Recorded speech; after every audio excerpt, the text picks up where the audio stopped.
Hello दोस्तों, मेरा नाम है शिवम। दोस्तों, आज से हम क्लास 11th का एक इम्पॉर्टेंट चैप्टर स्टार्ट कर रहे हैं जिसका नाम है बॉडी फ्लूइड एंड सर्कुलेशन। दोस्तों, ये काफ़ी इम्पॉर्टेंट और काफ़ी कंसेप्चुअल चैप्टर है। दोस्तों, बोर्ड पे मैंने बहुत सारा कुछ लिखा है, इस पर मैं बाद में बात करूँगा।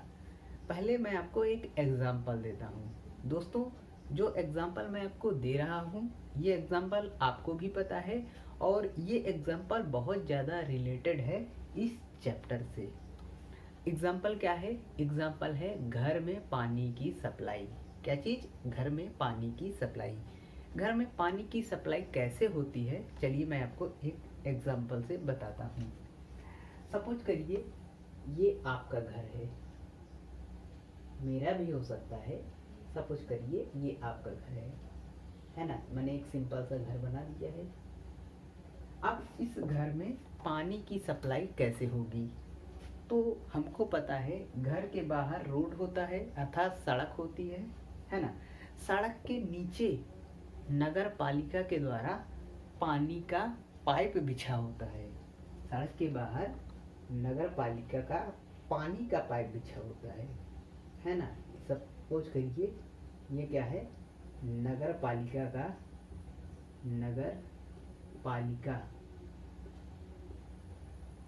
के पानी की सप्लाई है ना। और इसमें क्या बह रहा है? इसमें पानी बह रहा है।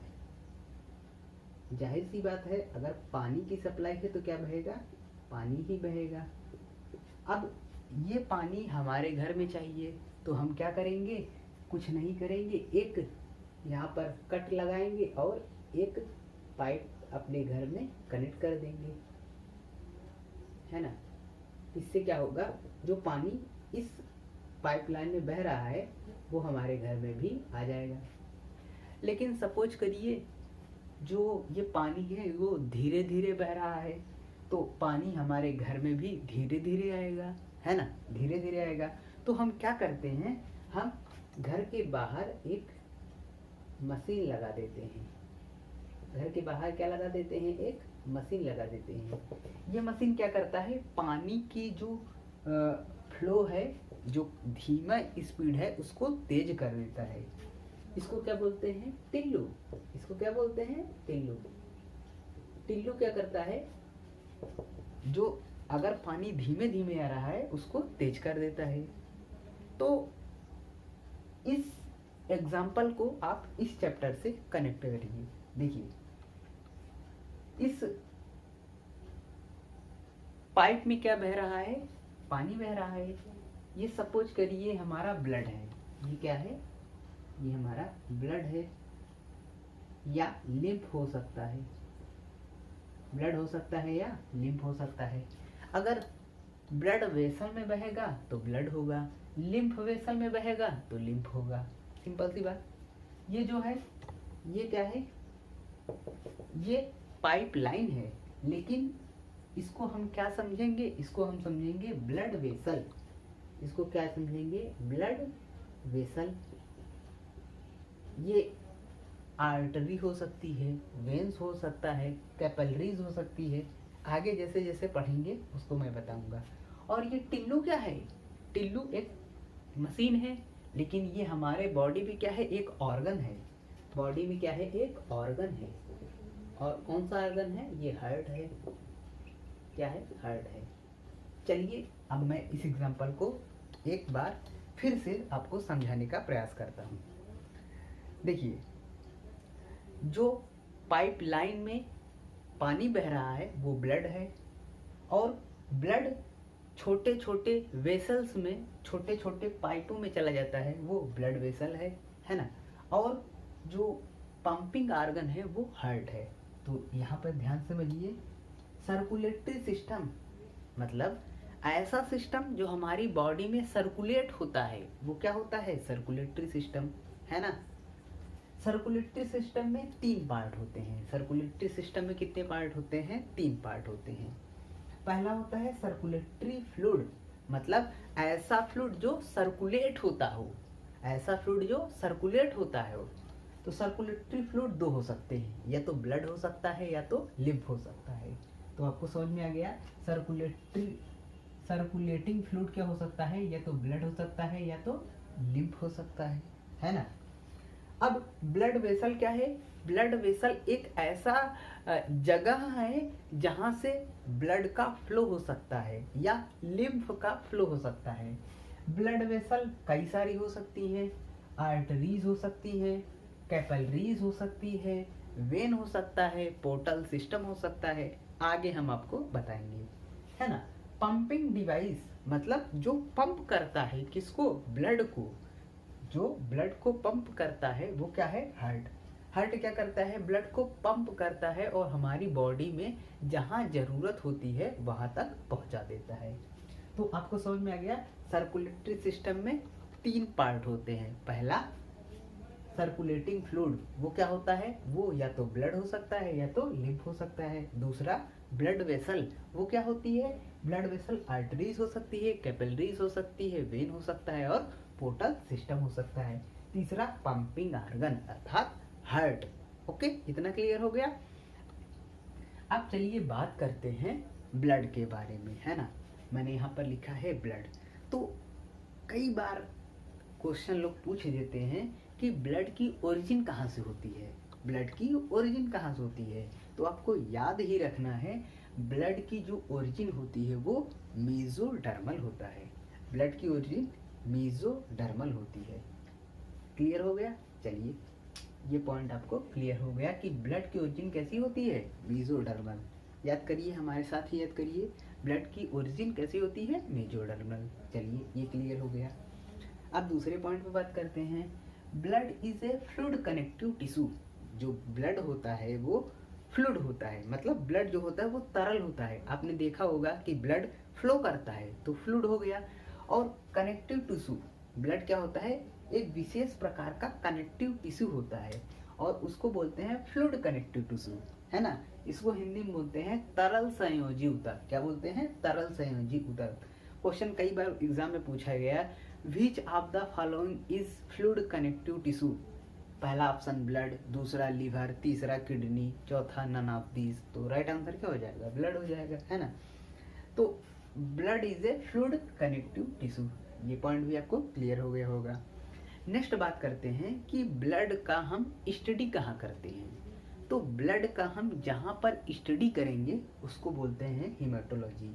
बायोलॉजी की वो ब्रांच जहाँ पर ब्लड की स्टडी होती है उसको बोलते हैं हीमेटोलॉजी। क्या बोलते हैं? हीमेटोलॉजी। क्लियर हो गया। अब बात करते हैं कि एडल्ट मेल अर्थात वयस्क पुरुष और एडल्ट फीमेल अर्थात वयस्क स्त्री में ब्लड कितना होता है, उसका वॉल्यूम कितना होता है ना। तो अगर मेल की बात करें तो मेल में 5 लीटर होता है। कितना? मेल में 5 लीटर ब्लड होता है। मेल में 5 लीटर ब्लड होता है। लेकिन फीमेल में ब्लड मेल से कम होता है। कितना कम होता है? 4 से 4.5 लीटर अर्थात 0.5 लीटर कम होता है। 0.5 लीटर मेल से फीमेल में कम होता है ना। मतलब जो ब्लड होता है वो ज़्यादा किस में होता है? मेल में। फीमेल में थोड़ा सा कम होता है।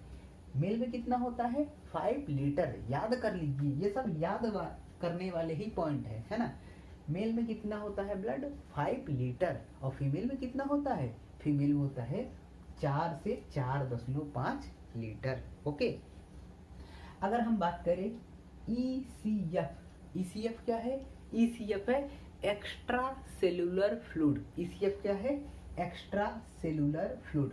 मतलब ऐसा फ्लूइड जो एक्स्ट्रा हो, बाहर हो, वो क्या है? Extra cellular fluid. इसका अमाउंट कितना होता है?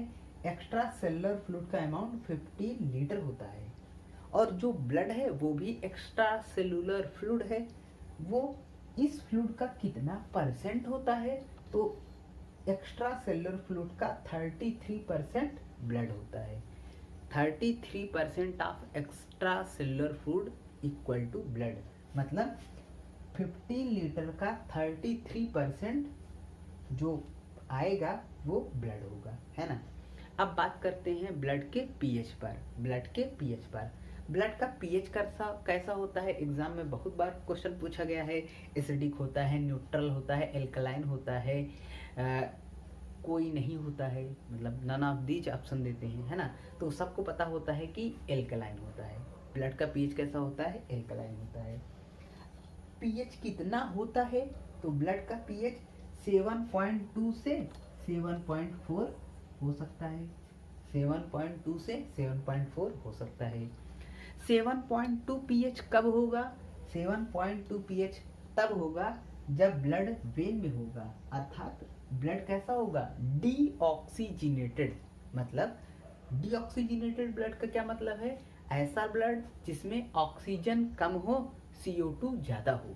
ऐसा ब्लड जिसमें ऑक्सीजन कम हो, CO2 ज़्यादा हो, वो डीऑक्सीजिनेटेड ब्लड होता है। मैं यहाँ पे ध्यान से देखिए, मैं लिख देता हूँ, आपको दिख रहा होगा, डीऑक्सीजिनेटेड ब्लड मतलब ऐसा ब्लड जिसमें O2 कम हो और CO2 ज़्यादा हो।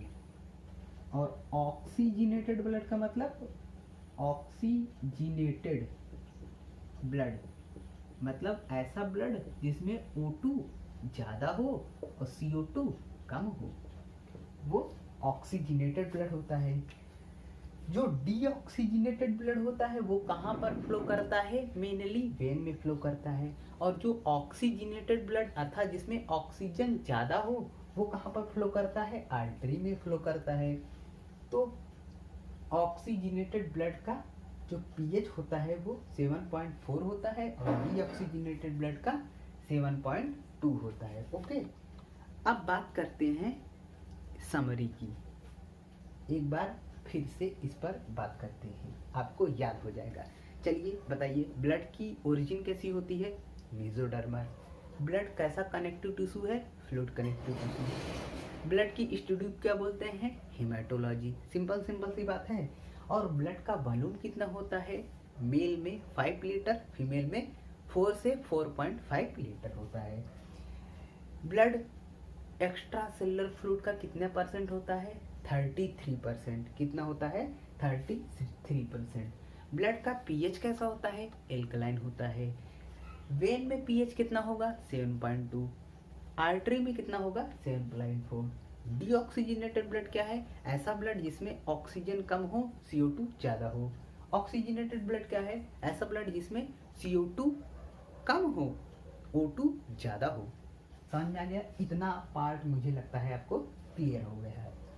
अब बात करते हैं कंपोनेंट ऑफ ब्लड, अर्थात ब्लड के कौन कौन से कंपोनेंट होते हैं, या हम कह सकते हैं कंपोजिशन ऑफ ब्लड। दोनों हो सकता है, या तो कंपोनेंट या तो कंपोजिशन। जो ब्लड होता है उसके 2 पार्ट होते हैं, ब्लड के 2 कंपोनेंट होते हैं या 2 कंपोजिशन होता है। एक होता है प्लाज्मा, दूसरा होता है फॉर्म्ड एलिमेंट। एक होता है प्लाज्मा, दूसरा होता है फॉर्म्ड एलिमेंट। मतलब ब्लड जो होता है वो 2 चीज़ों से मिलकर बना होता है, एक प्लाज्मा से, दूसरा फॉर्म्ड एलिमेंट। प्लाज्मा और फॉर्म्ड एलिमेंट इन दोनों को मिला देंगे तो ब्लड बन जाएगा, है ना। फॉर्म्ड एलिमेंट कितने परसेंट होते हैं, फॉर्म्ड एलिमेंट 45% होते हैं। फॉर्म्ड एलिमेंट कितने परसेंट होते हैं, फॉर्म्ड एलिमेंट 45% होते हैं। प्लाज्मा कितने परसेंट होता है, प्लाज्मा 55% होता है। प्लाज्मा कितने परसेंट होता है, 55% होता है। इतना क्लियर होगा। एक बार देख लेता हूँ कि चल रहा है कि रुक गया है ना। चलिए, चल रहा है ना। तो दोस्तों यहाँ तक क्लियर हो गया कि जो ब्लड होता है वो 2 चीज़ों से मिलकर बना होता है, प्लाज्मा और फॉर्म्ड एलिमेंट। प्लाज्मा कितने परसेंट होता है, 55% होता है। फॉर्म्ड एलिमेंट कितने होते हैं, 45% होते हैं। प्लाज्मा में क्या क्या होता है, तो दोस्तों प्लाज्मा में मेनली 3 चीज़ें देखने को मिलती हैं। एक तो वाटर, दूसरा इनऑर्गेनिक सब्सटेंसेस और तीसरा है ऑर्गेनिक सब्सटेंसेस, है ना। Water, inorganic substance, organic substance. Water कितना होता है, वाटर मैक्सिमम होता है, कितना, 90 से 92%। वाटर कितना होता है? 90 से 92% वाटर होता है। इनऑर्गेनिक सब्सटेंस कितना होता है? 1%। इनऑर्गेनिक सब्सटेंस कितना होता है? 1%। ऑर्गेनिक सब्सटेंस कितना होता है? 9%। ऑर्गेनिक सब्सटेंस कितना होता है? 9%, है ना। तो ये समझ में आ गया कि ब्लड के दो कंपोनेंट होते हैं, एक प्लाज्मा, दूसरा क्या? दूसरा फॉर्म्ड एलिमेंट। प्लाज्मा जो होता है वो 55% और फॉर्म्ड एलिमेंट 45%। जो प्लाज्मा होता है उसमें 3 component, water, inorganic substance, organic substance. जो वाटर होता है वो कितना होता है? 90 से 92%। इनऑर्गेनिक 1%, ऑर्गेनिक 9%, है ना। इनऑर्गेनिक 9%। अब जो फॉर्म्ड एलिमेंट है वो 45% है। तो 45% में क्या क्या होता है? Erythrocyte, RBC. इरिथ्रोसाइट का दूसरा नाम क्या है? RBC. Leucocytes, WBC. Leucocyte, WBC. Thrombocyte, platelets. Thrombocyte, platelets. यानी फॉर्म्ड एलिमेंट 3 होते हैं, इरिथ्रोसाइट, ल्यूकोसाइट, थ्रोम्बोसाइट। इरिथ्रोसाइट को आरबीसी बोलते हैं, ल्यूकोसाइट को डब्ल्यूबीसी बोलते हैं, थ्रोम्बोसाइट को प्लेटलेट्स बोलते हैं। आरबीसी का फुल फॉर्म क्या होता है? Red blood cell. Red blood cell, कहीं कहीं रेड ब्लड कॉर्पल्स भी लिखते हैं, है ना। डब्ल्यूबीसी की white blood cell, WBC white blood cell, है ना। तो आपको कंपोजिशन ऑफ ब्लड समझ में आ गया। ब्लड 2 चीजों से मिलकर बना है, एक क्या है? प्लाज्मा, दूसरा फॉर्म्ड एलिमेंट। प्लाज्मा कितने परसेंट? 55%। फॉर्म्ड एलिमेंट कितने परसेंट? 45%। मेरे साथ रिवाइज करते चलिए।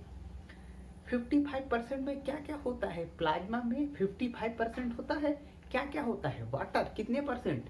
90 से 92%। इनऑर्गेनिक सब्सटेंस कितने परसेंट? 1%। ऑर्गेनिक सब्सटेंस कितने परसेंट? 9%। क्लियर। Formed element 45%। कौन कौन से? Erythrocyte, RBC, leucocyte, WBC, thrombocyte, platelets, है ना। तो इतना आपको क्लियर हो गया होगा। अब मैंने यहाँ पर एक नोट लिखा है, वो नोट बहुत इंपॉर्टेंट है, इसको मैं मिटा देता हूँ, ये समझ में आ गया होगा, है ना। तो चलिए अब बात करते हैं। नोट बहुत इंपॉर्टेंट है।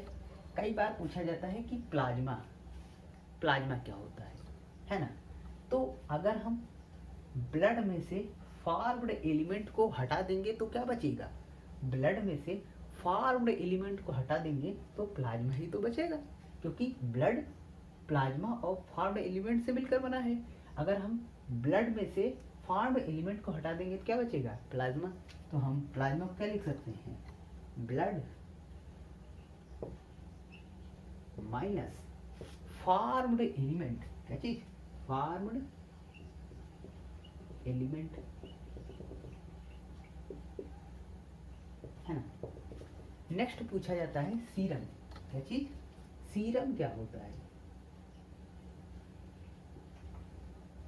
सीरम क्या होता है ना। जब हम प्लाज्मा में से क्लॉटिंग फैक्टर को हटा देते हैं तो सीरम बनता है। प्लाज्मा में से क्लॉटिंग फैक्टर को हटा देते हैं तो सीरम बनता है। प्लाज्मा माइनस क्लॉटिंग फैक्टर,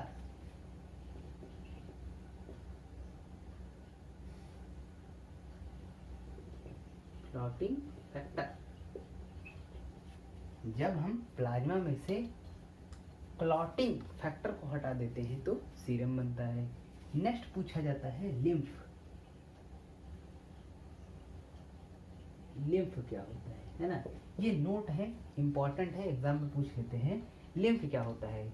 जब हम ब्लड में से आरबीसी, प्लेटलेट्स और मैक्रोप्रोटीन्स को हटा देते हैं तो क्या बनता है? लिम्फ। मतलब जब हम ब्लड में से क्या क्या हटाएंगे? ब्लड में से हम हटाएंगे आरबीसी प्लस प्लेटलेट्स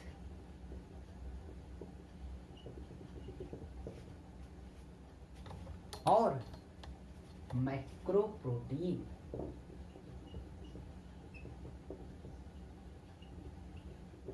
यहाँ से थोड़ा सा चमक रहा होगा, हो सकता है, तो याद रखिएगा। लिम्फ कब बनता है? जब हम ब्लड में से आरबीसी, प्लेटलेट्स और माइक्रो प्रोटीन को हटा देते हैं तो लिम्फ बनता है। एक बार रिवाइज करते हैं। प्लाज्मा, ब्लड में से क्या हटाएंगे? ब्लड में से हम हटाएंगे फॉर्म्ड एलिमेंट को। क्या चीज?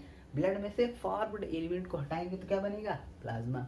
सीरम कब बनेगा? जब प्लाज्मा से क्लॉटिंग फैक्टर हटा देंगे तो सीरम बनेगा। लिम्फ कब बनेगा? जब ब्लड में से आरबीसी और प्लेटलेट्स और मैक्रो प्रोटीन को हटा देंगे तो लिम्फ बन जाएगा, है ना। अब बात करते हैं एक और special point, buffer system of blood, है ना। बफर सिस्टम ऑफ ब्लड मतलब ब्लड के पीएच को कौन मेंटेन रखता है? ब्लड के पीएच को दो चीजें मेंटेन रखती हैं, एक सोडियम बाइकार्बोनेट अर्थात NaCO3 और दूसरा हीमोग्लोबिन। दूसरा क्या?